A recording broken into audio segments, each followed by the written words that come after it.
Disciplina. Vence a motivação.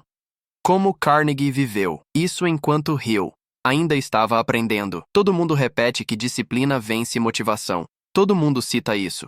Todo mundo compartilha. Todo mundo concorda quando ouve. Tornou-se uma daquelas frases que as pessoas dizem para parecerem sábias, para parecerem que entendem o sucesso, para parecerem que operam em um nível mais elevado, mas quase ninguém sabe como isso foi realmente vivido na prática. Não como teoria. Não como uma frase motivacional que você repete para si mesmo no espelho. Não como algo que você posta nas redes sociais com um fundo de pôr do sol. Mas como uma estrutura diária. Como um modo de operar. Como a arquitetura invisível que construiu a maior fortuna da história americana. E aqui está a verdade desconfortável que ninguém quer ouvir. Você aprendeu sobre disciplina com pessoas que a explicaram, não com pessoas que construíram impérios com ela. Napoleon Hill ensinou milhões. Seus livros venderam mais de 100 milhões de cópias. Seus princípios moldaram gerações inteiras de pessoas em busca do sucesso. Suas ideias sobre propósito definido, desejo ardente e o poder da mente influenciaram desde empreendedores até atletas e artistas. Pense e Enriqueça é um dos livros mais importantes já escritos. Isso não é exagero, é apenas um fato. Mas aqui está o que a maioria das pessoas não sabe. Andrew Carnegie ensinou Napoleon Hill. E a diferença entre aprender com o professor e aprender com o professor do professor muda tudo. Porque Hill vendeu livros sobre o que Carnegie viveu em silêncio. Hill explicou princípios que Carnegie incorporou sem nunca precisar discuti-los. Hill inspirou milhões a desejar disciplina. Carnegie mostrou o que a disciplina realmente constrói quando ninguém está olhando. Este vídeo vai revelar como Carnegie viveu a disciplina diariamente. Não como teoria, mas como estrutura de vida. Não como algo que ele falava em discursos ou escrevia em livros, mas como algo tão profundamente enraizado em sua forma de operar que falar sobre isso pareceria redundante. Como explicar por que você respira? Você simplesmente respira. É automático. É identidade. E ao final disso, você entenderá por que a maioria das pessoas falha na disciplina. Não porque lhes falta força de vontade. Não porque são preguiçosas. Não porque não desejam o sucesso o suficiente. Mas porque aprenderam disciplina da fonte errada. Aprenderam com pessoas que leram sobre isso. Não com pessoas que viveram isso por 50 anos e construíram impérios de aço no processo. Se você quer aprender diretamente da fonte original, não do eco, inscreva-se agora. Porque este canal não recicla frases, ele revela estruturas. Deixe-me mostrar o problema com 99% do conteúdo motivacional. E vou ser direto sobre isso porque a indústria da motivação causou mais dano do que benefício para a maioria das pessoas que está assistindo a este vídeo agora. Você assiste a um vídeo, você se sente inspirado, energizado, pronto para mudar sua vida. Seu ritmo cardíaco aumenta. Você sente aquela explosão de emoção, aquela sensação de possibilidade, aquela crença de que desta vez será diferente. E por cerca de 10 minutos, talvez 1 hora, talvez o resto do dia se for um vídeo muito bom, você realmente acredita que agora é diferente. Que vai começar a acordar cedo, que vai trabalhar mais duro, que finalmente vai construir a disciplina que faltava, que vai parar de procrastinar, que vai agir em grande escala, que vai se tornar a pessoa que sabe que pode ser. E então chega o amanhã. Você acorda, e a motivação desapareceu. A energia evaporou durante a noite. A inspiração sumiu enquanto você dormia, e você volta aos mesmos padrões, os mesmos hábitos, a mesma falta de disciplina, a mesma procrastinação, a mesma mediocridade. E você se pergunta o que há de errado com você. Por que não consegue sustentar isso? Por que a motivação nunca dura? Por que precisa assistir a outro vídeo apenas para sentir aquela faísca de novo? E aqui está o que a indústria motivacional não vai te dizer. Eles lucram mantendo você nesse ciclo. Eles precisam que você volte. Eles precisam que a motivação seja temporária. Porque se você realmente se tornasse disciplinado, se realmente construísse sistemas que funcionam sem combustível emocional, você não precisaria mais do conteúdo deles. Não precisaria de outro discurso, outro vídeo, outra dose de inspiração. Aqui está o verdadeiro diagnóstico que ninguém quer ouvir. Motivação é emocional. É um sentimento. É um surto temporário de energia provocado por estímulo externo. Um discurso poderoso, Uma história inspiradora, um momento dramático, um vídeo perfeitamente editado com música emocional e um orador carismático dizendo que você pode tudo. E sentimentos, por definição, oscilam. Sobem e descem, vêm e vão. Dependem das circunstâncias, do humor, de como você dormiu, se algo deu errado naquele dia, se você está estressado ou relaxado, se está perto de pessoas positivas ou negativas. Motivação é instável porque emoção é instável. Você não pode construir uma vida sobre sentimentos. Não pode erguer um império sobre inspiração.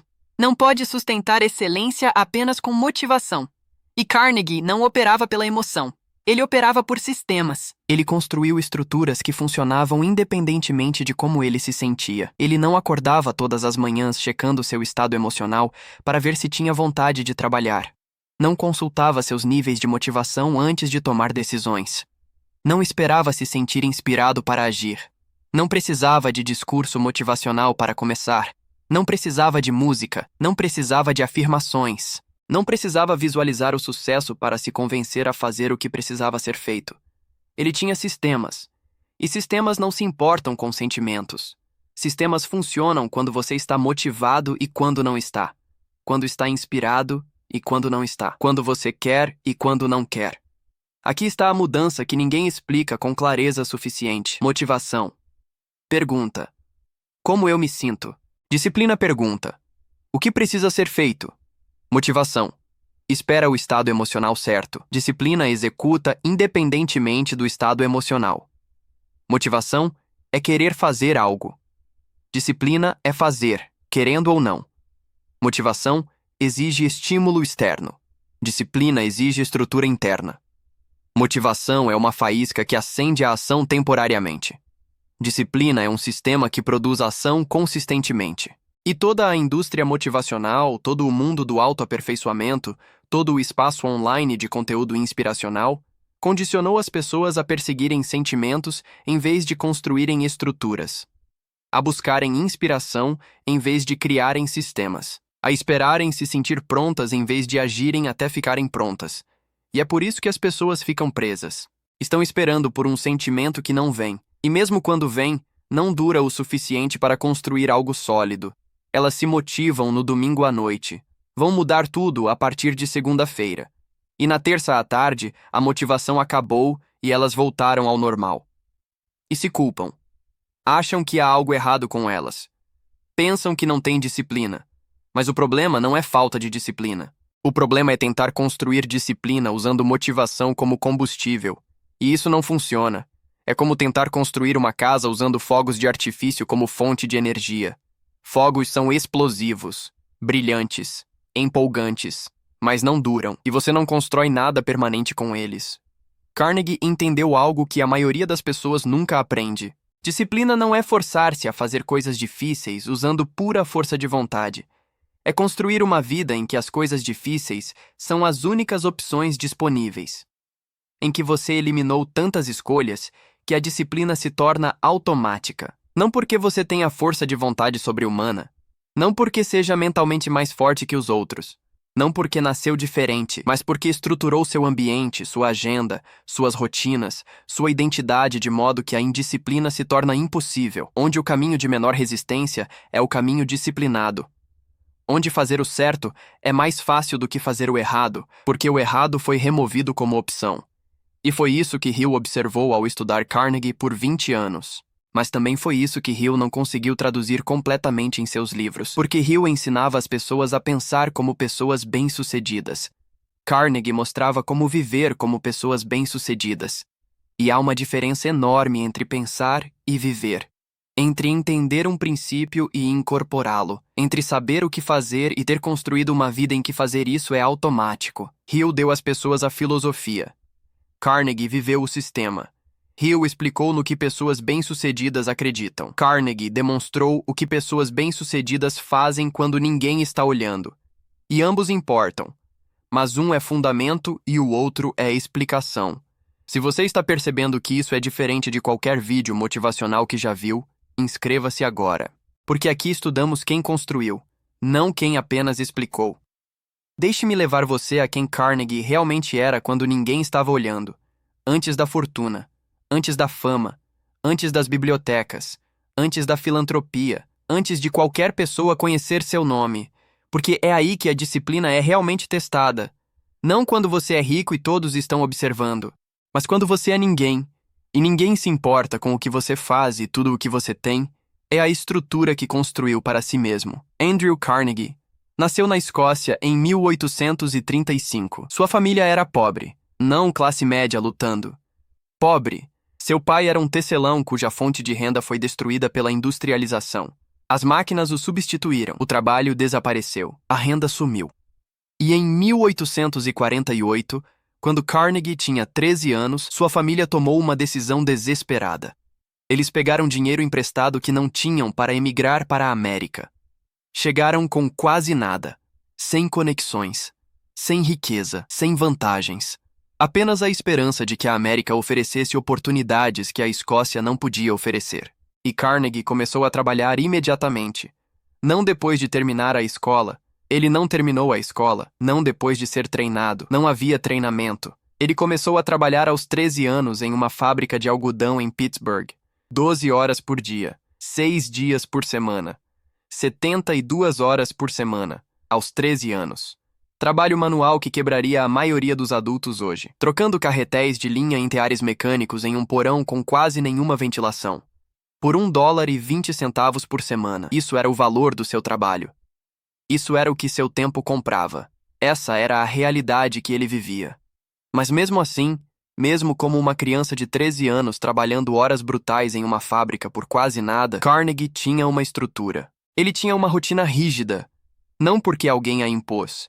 Não porque tivesse um professor, mentor ou pai o forçando a ser disciplinado, mas porque decidiu que, se quisesse escapar da pobreza, se quisesse se tornar algo além de um operário de fábrica, se quisesse construir uma vida diferente, precisava se tornar uma pessoa diferente. E tornar-se uma pessoa diferente exigia viver de forma diferente de todos ao seu redor. Ele acordava no mesmo horário todas as manhãs, antes do amanhecer. Não porque tivesse despertador, não havia despertadores, mas porque havia treinado seu corpo por meio da consistência. Ele ia dormir no mesmo horário.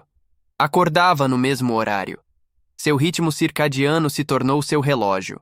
E começava a trabalhar no mesmo horário todos os dias. 12 horas de trabalho físico. Todos os dias. 6 dias por semana. Sem exceções. Sem faltas porque estava cansado ou sem vontade. Trabalho era o que acontecia. Não era negociável. Era estrutura. E aqui está o que separava Carnegie de todos os outros operários de fábrica em Pittsburgh.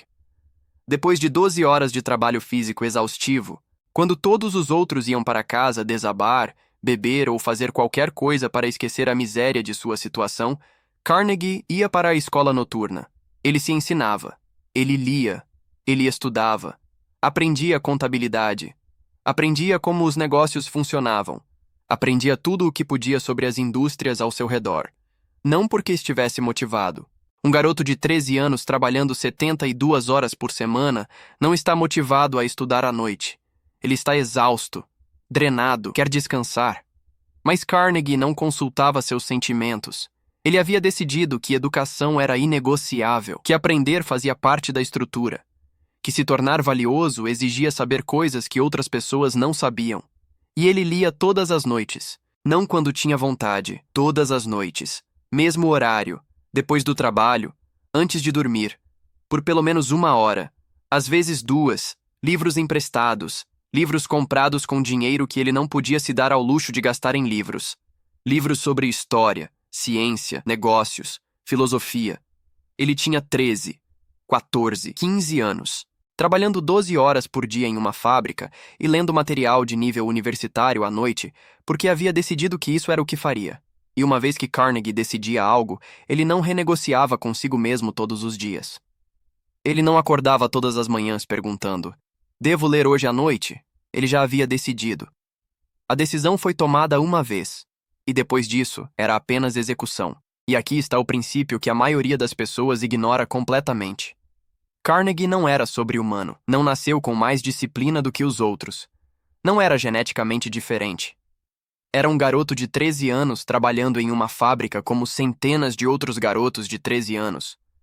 Mas ele tomou decisões diferentes. E mais importante, tornou essas decisões irreversíveis. Ele não disse, vou tentar ler mais. Ele disse, eu leio 1 hora todas as noites, e isso é inegociável. Ele não disse, eu deveria aprender contabilidade. Ele disse, estou aprendendo contabilidade, e farei isso todas as noites até dominar. A maioria das pessoas hoje, com todas as vantagens que Carnegie não teve, com educação disponível, com recursos acessíveis, com tempo que Carnegie nunca teve, ainda assim não constrói disciplina.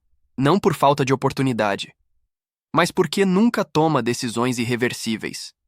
Elas fazem preferências, intenções, planos, mas não decisões. Não compromissos finais, travados, inegociáveis que removem todas as outras opções. Dizem, vou começar a acordar cedo, mas o que realmente querem dizer é, vou tentar acordar cedo se tiver vontade amanhã. E como a decisão não é final, renegociam todos os dias. O alarme toca. E em vez de levantar automaticamente, começam um debate interno. Devo levantar ou dormir mais? Estou cansado. Talvez eu precise de mais descanso. Não dormi bem. Posso começar amanhã. Um dia a mais não faz diferença. E todos os dias travam a mesma batalha. Gastam energia convencendo-se a fazer o que já disseram que queriam fazer. E lutar essa batalha todos os dias é exaustivo. É por isso que as pessoas acham que disciplina é difícil. Não porque as ações sejam difíceis, mas porque a decisão constante é difícil. Porque estão gastando força de vontade todos os dias decidindo se vão fazer o que já decidiram fazer. Carnegie eliminou essa batalha aos 13 anos. Ele decidiu uma vez, e depois disso não havia negociação. Ler não era uma escolha, era o que acontecia. Trabalho não era opcional, era estrutura. Aprender não era algo que ele fazia quando estava motivado, era parte de sua identidade. E esse é o ponto-chave. Carnegie não construiu disciplina como uma habilidade. Ele construiu disciplina como identidade. Ele não era alguém tentando se tornar disciplinado. Ele era alguém que havia decidido que disciplina era quem ele era. E quando disciplina é identidade, não exige força de vontade. Exige coerência com o autoconceito. Agora deixe-me mostrar exatamente como Carnegie usou a disciplina na prática depois que já tinha riqueza e poder. Porque uma coisa é ser disciplinado quando você é pobre e não tem escolha. Outra coisa completamente diferente é manter essa disciplina quando você é rico e pode fazer o que quiser. A maioria das pessoas, quando consegue dinheiro, quando alcança sucesso, quando passa a ter opções, relaxa, afrouxa, se recompensa reduzindo a estrutura. Acredita que a disciplina era apenas uma ferramenta para chegar ao sucesso e que, agora que o sucesso chegou, não precisa mais dela. Carnegie fez exatamente o oposto. Quanto mais rico se tornava, mais estruturada sua vida ficava. Não porque fosse obcecado por controle, mas porque entendia que a disciplina que construiu a riqueza era a mesma disciplina que a manteria, que os sistemas que o levaram até ali eram os sistemas que o manteriam ali. E que desmontar esses sistemas, só porque agora ele podia se dar ao luxo, seria o caminho mais rápido para perder o que os sistemas haviam construído. Todas as manhãs, Carnegie acordava no mesmo horário, 6 da manhã. Não porque colocasse um despertador. Seu corpo havia sido treinado por décadas de consistência. Seu ritmo circadiano estava travado. Ele ia dormir às 10 da noite. Acordava às 6 da manhã, 8 horas. Mesmo horário. Todos os dias. Inclusive fins de semana, sem dormir até mais tarde, sem virar à noite, sem ajustar conforme se sentia ou conforme compromissos sociais. A estrutura era a estrutura, e a estrutura não negociava. Ele tomava o mesmo café da manhã todas as manhãs. Aveia, frutas, chá.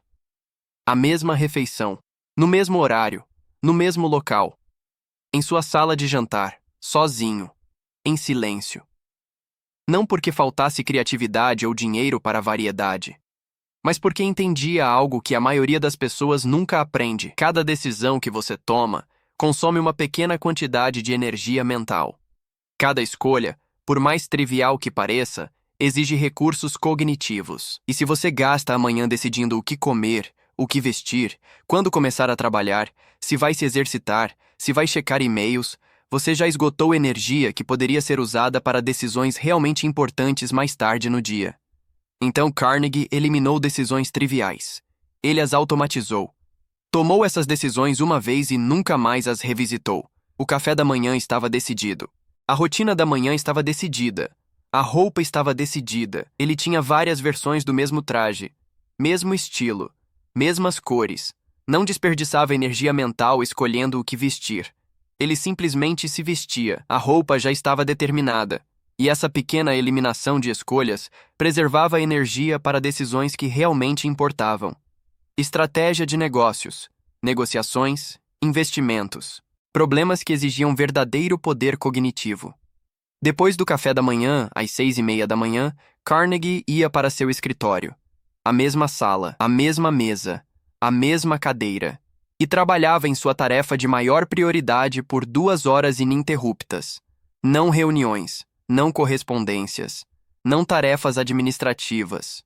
O trabalho mais importante. O trabalho que faria o negócio avançar. O trabalho que exigia pensamento profundo, planejamento estratégico, resolução de problemas, análise, o que fosse mais crítico naquele momento. Esse trabalho vinha primeiro, todos os dias, das 6:30 às 8:30, 2 horas, inegociável, protegido, sagrado. E aqui está porque isso importava. A maioria das pessoas deixa o trabalho importante para depois de lidar com todo o resto, depois das reuniões, depois dos e-mails, depois de apagar incêndios, depois de resolver emergências de outras pessoas. E quando finalmente chegam ao trabalho importante, já estão esgotadas.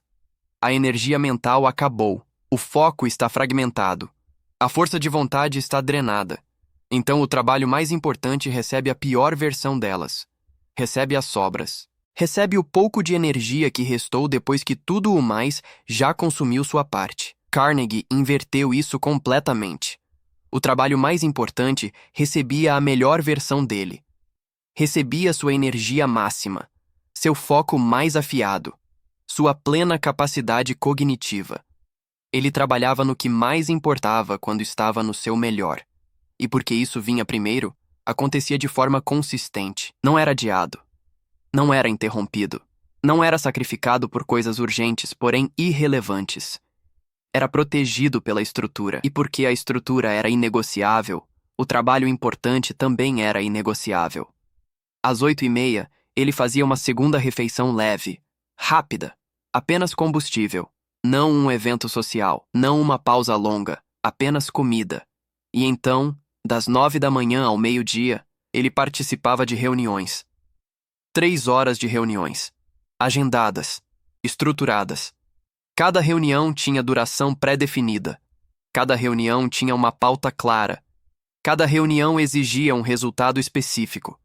Carnegie não deixava reuniões se arrastarem. Não deixava conversas vagarem. Não permitia desperdício de tempo com desvios ou formalidades sem propósito. Reuniões eram trabalho. E trabalho era estruturado. Horário de início. Horário de término. Objetivo, resultado, próximo. Ao meio-dia, almoço. Mesmo horário todos os dias. Mesma duração, 30 minutos. Não porque estivesse com pressa, mas porque comer não era a prioridade. Comer era combustível. Ele comia bem, comia de forma saudável, mas não transformava refeições em eventos sociais de 2 horas, a menos que houvesse um motivo estratégico. Almoço durava 30 minutos, e às 12:30 ele já estava de volta ao trabalho. As tardes eram para execução, para implementação, para supervisionar operações, para revisar relatórios, para tomar decisões com base nas informações que suas equipes haviam preparado. E aqui está algo que as pessoas não entendem sobre como Carnegie operava. Ele não microgerenciava, não estava envolvido em cada detalhe, mas tinha sistemas que levavam até ele as informações necessárias para decisões bem fundamentadas. Ele tinha relatórios que resumiam o que estava acontecendo em todas as suas operações. Tinha métricas de desempenho. Tinha painéis de controle antes mesmo de painéis de controle existirem. E todas as tardes ele revisava esses dados. Observava números de produção, custo por tonelada, margens de lucro, eficiência, qualidade. E tomava decisões baseadas no que os números mostravam. Se a produção caía 2%, ele queria saber o motivo. Não apenas a produção caiu. Ele queria detalhes. Qual unidade? Qual processo? Qual turno? O que mudou? E assim que entendia, decidia o que corrigir. E a correção era implementada imediatamente, não na semana seguinte, não após mais análises. Imediatamente. Porque Carnegie entendia que pequenos problemas se tornam grandes problemas quando ignorados. Que uma ineficiência de 2% ao longo do tempo se transforma em uma perda de 20%. Então ele corrigia enquanto era pequeno, enquanto era gerenciável. Enquanto consertar era simples. Às 5 da tarde, o trabalho terminava. Não porque fosse preguiçoso, não porque não pudesse trabalhar mais, mas porque entendia que descanso fazia parte do sistema, que excelência sustentável exige recuperação, que não se pode operar em capacidade máxima indefinidamente sem esgotamento. Então o trabalho tinha limites, horário de início, horário de término, e dentro desses limites, intensidade total, foco total, engajamento total. Mas quando o horário de trabalho acabava. Ele não levava trabalho para casa, não ficava até tarde por culpa. Não trabalhava fins de semana, a menos que houvesse uma crise real. O trabalho acontecia no horário de trabalho, e o horário de trabalho era claramente definido. Das 5 às 6 da tarde, ele se exercitava, caminhava, às vezes cavalgava, atividade física, não porque estivesse treinando para algo específico, mas porque entendia que a saúde física impactava o desempenho mental, que um corpo forte sustenta uma mente forte, que o movimento clareia o pensamento, que o exercício reduz o estresse. Então o exercício fazia parte da estrutura. Mesmo horário, todos os dias, 1 hora, inegociável, chuva ou sol, cansado ou energizado. A estrutura não se importava com como ele se sentia. Às 6 da tarde, jantar. Com a família quando possível, social quando necessário, mas ainda estruturado, ainda com tempo definido, ainda com propósito. Carnegie não desperdiçava tempo. Ele valorizava o tempo mais do que o dinheiro, porque dinheiro podia ser recuperado. Tempo não. Cada hora mal utilizada era uma hora perdida para sempre. Então até o tempo social tinha estrutura, até o descanso tinha limites, até o lazer era intencional. E das 7 às 9 da noite, todas as noites, por toda a sua vida adulta, Carnegie lia. 2 horas. Todas as noites. Livros, jornais, revistas do setor, relatórios, qualquer coisa que o tornasse mais inteligente, que lhe desse visão, que o ajudasse a entender melhor o mundo. Ele lia história para entender padrões, ciência para entender inovação, filosofia para entender a natureza humana. Lia sobre concorrentes para entender estratégias. Lia sobre outros setores para encontrar ideias que pudesse aplicar ao aço. E isso não era leitura casual. Era aprendizado estruturado. Ele tomava notas. Discutia o que lia com conselheiros. Aplicava o que aprendia aos negócios. Ler não era entretenimento. Era educação. Era vantagem competitiva. Era como ele se mantinha à frente de todos os outros em sua indústria. Porque enquanto seus concorrentes relaxavam depois do jantar, Carnegie estava aprendendo, e esse aprendizado se acumulava. 2 horas por dia, todos os dias, por 50 anos. Isso são mais de 36 mil horas de leitura, de aprendizado, de absorção de conhecimento que seus concorrentes não estavam absorvendo. Às 9 da noite, ele ia dormir. Mesmo horário, todas as noites, porque o sono fazia parte do sistema. 8 horas, inegociável. Não porque fosse fraco ou precisasse de mais descanso do que os outros, mas porque entendia que o sono impactava tudo. Tomada de decisão, foco, regulação emocional, saúde física, clareza mental, tudo. Então dormir não era opcional, era estrutural, era protegido, era priorizado. Porque sem sono de qualidade, todo o sistema se deteriorava. Agora compare isso com a forma como a maioria das pessoas vive hoje. Acordam em horários diferentes conforme se sentem. Comem o que têm vontade, começam a trabalhar quando dá. Trabalham no que parece urgente, não no que é importante. Participam de reuniões sem pauta e sem resultado. Deixam seus dias serem reativos em vez de estruturados. Checam e-mails e redes sociais compulsivamente. Deixam as emergências dos outros se tornarem suas prioridades. Trabalham até tarde não porque são produtivos, mas porque desperdiçaram o dia.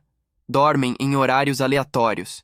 Dormem mal. E se perguntam por que não constroem nada significativo, por que estão sempre cansados, por que disciplina parece impossível.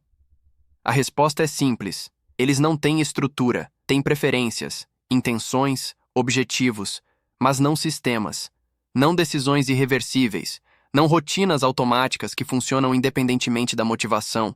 Operam à base de força de vontade, e força de vontade se esgota. Carnegie operava à base de estrutura. E estrutura não se esgota. Estrutura funciona automaticamente, dia após dia, ano após ano, década após década, sem exigir decisões constantes, sem exigir motivação, sem exigir que você se convença diariamente a fazer o que já decidiu fazer. E foi isso que Hill observou, mas não conseguiu capturar totalmente. Porque Hill documentava princípios. Carnegie vivia sistemas. Hill explicava por que a disciplina importa. Carnegie mostrava à vida que a disciplina constrói quando não é apenas um conceito, mas uma realidade diária em torno da qual você estruturou toda a sua existência. Hill ensinou as pessoas a pensar. Carnegie mostrou como viver, e ambas as contribuições são valiosas. Mas uma é filosofia e a outra é arquitetura.